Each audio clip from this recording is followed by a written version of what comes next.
Hello friends, स्वागत है आप सबका मेरे इस यूट्यूब चैनल पे। आज मैं डिसेप्शन गेट की पार्ट 8 लेकर आई हूँ, जहाँ पे पिछले एपिसोड में हमने देखा था कि इन लोगों की लीडिंग एक्टर का वो जो है वो हो गया। तो यहाँ पे ना राव अब वो उसे पार्टी पे इनवाइट करता है उसी के घर पे। तो वो सोचती है कि जाऊँ या ना जाऊँ। तो यहाँ पे अब रात आ जाता है और कह देता है कि थैम आ जाता है और कहता है कि मेरे पास एक प्लान है, अगर तुम चाहो तो मेरे बॉस बन जाओ। तो वो कहता है कि नहीं, मैं नहीं बनता। तो वो बात नहीं सोचता है और उसे एक्सेप्ट ऑफर कर लेता है। तो यहाँ पे पार्टी हो रहा था, सब लोग थे। तो यहाँ पे ना रात जाता है, कहता है कि मैं तुम्हारे लिए ड्रेस लेकर आई हूँ और उसके लिए मैचिंग ज्वेलरी भी है। तो वो उसे पहन के वो लोग दोनों ही नीचे आ जाता है। तो इतने में ही वो बात भी आ जाता है टाइम के साथ, और वो कहता है कि चलो तुम आ गए, क्योंकि मैं ही हूँ एक स्पेशल गेस्ट। सो यहाँ पे मीडिया लोग भी आए हुए थे और कुछ लोग भी थे। तो उसे देखते हुए कह देता है कि मुझे ना इनवाइट किया है, तो मैंने भी थैम को इनवाइट कर लिया कि साथ में चले जाता है। देखो, इस लड़की ने जो भी ड्रेसेस पहना है, उसका ज्वेलरी है, ये मेरा पसंद का है, मेरा ब्रांड का है। और ये डेकोरेशंस जो कुछ भी किया है वो भी मेरी पसंद का है। मैंने जैसे डेकोरेट करती थी मैं इस घर को, वैसे ही डेकोरेट किया है। तो ये सब लोग बोलता है और कहता है कि देखो इससे मुझे कितना एंटर कर दिया। तो ये सब बोलता है और वहाँ से अब उसके बहुत ज़्यादा ह्यूमिलेट हो जाता है। तो उन लोगों के बीच फिर से फ्लाइट हो जाता है और वो वहाँ से चली जाती है। तो यहाँ पे ना वो थैम सीक्रेटली रिकॉर्ड कर लेता है उसके पापा के लिए, उस वॉइस के लिए, क्योंकि उसके पापा तो कुछ भी सुनने के लिए तैयार नहीं था कि उसकी बेटी के ऊपर क्या गुजर रहा था। तो वो वॉइस रिकॉर्ड के जरिए वो सब लोग बोल देता है, पर बात को पता नहीं कि उसके पापा को पता है।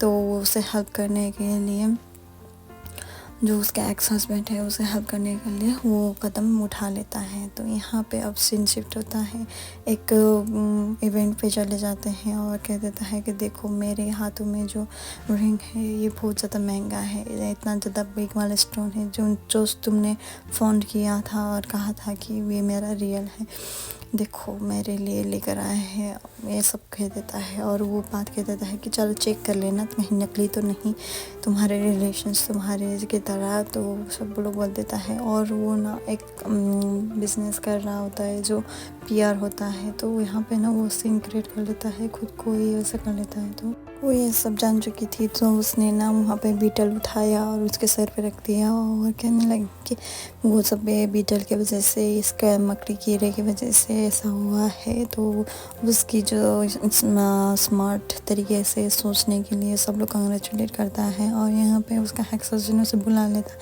और कह देता है कि मैं तुम्हारे साथ रहना चाहता हूँ। जो उसने अपना फ़ोन जो है ना डाव को लगा लिया था और वो सब कुछ वो सुन रही थी जो भी उसने बोला था। तो यहाँ पे अब वो भी आ जाता है और रात भी आ जाता है और कह देता है कि तुमने ऐसा सब कुछ कैसे सोच लिया।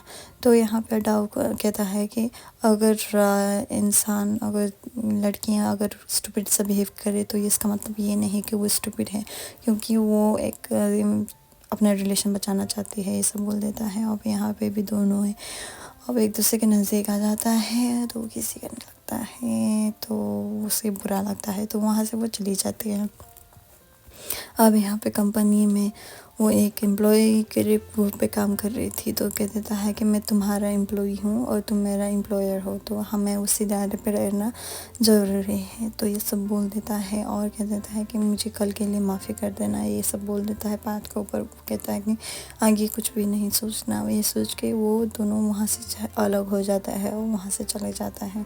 तो यहाँ पे ना जो पार्टी पे वो गई थी ना, डाव ने इन्वाइट किया था, तो वहाँ पे उसका एक्स हस्बैंड का जो भी काला करतूत था वो सारा कुछ उसने एविडेंस के रूप में इकट्ठा कर लिया था और वो उसे रात को दे दिया था, थैम को दे दिया था, क्योंकि उससे कुछ हो जाए। तो यहाँ पे अब उसका एक्स हस्बैंड उसे कन्फ्रंट करने के लिए चले आता है और थैम कहता है कि तुम मेरी प्रॉपर्टी पे हो तो ज़रा से देख लेना। तो यहाँ पे अब आवा भी अब वो परेशान में पड़ गए थे क्योंकि पू के ब्रदर को पता चल गया था कि आवा ही था जो उसने उसने वो किया था, तो वो उसने कुछ स्टूपिड सा काम कर दिया जिसकी वजह से वो पुलिस से भाग रहा होता है। पर वो कहता है कि तुम बस अपने आप को पुलिस के हवाले कर दो। यहाँ पे बोर्ड मीटिंग होता है जहाँ पे पू को अब ब्रांड एम्बेसडर बनाना चाहता है, पर उसकी बैड रिकॉर्ड और उसके ब्रदर की अरेस्ट पर मामा घर लेकर जाने पर वो बहुत ज़्यादा बुरा हो जाता है, तो उसका रेपुटेशन ख़राब हो जाता है।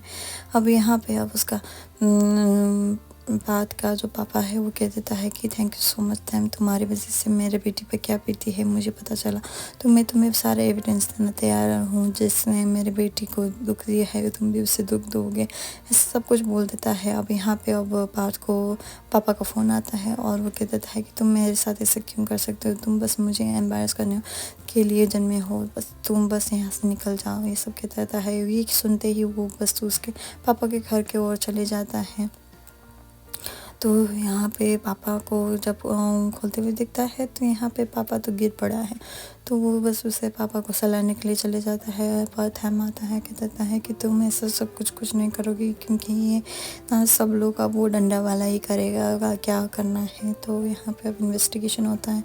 यहाँ पे एक डार्क कमरे से दिखाया जाता है जहाँ पे एक डाउ रोते हुए दिखाई देते हैं, पर देखते हैं क्या होता है। Thank you so much.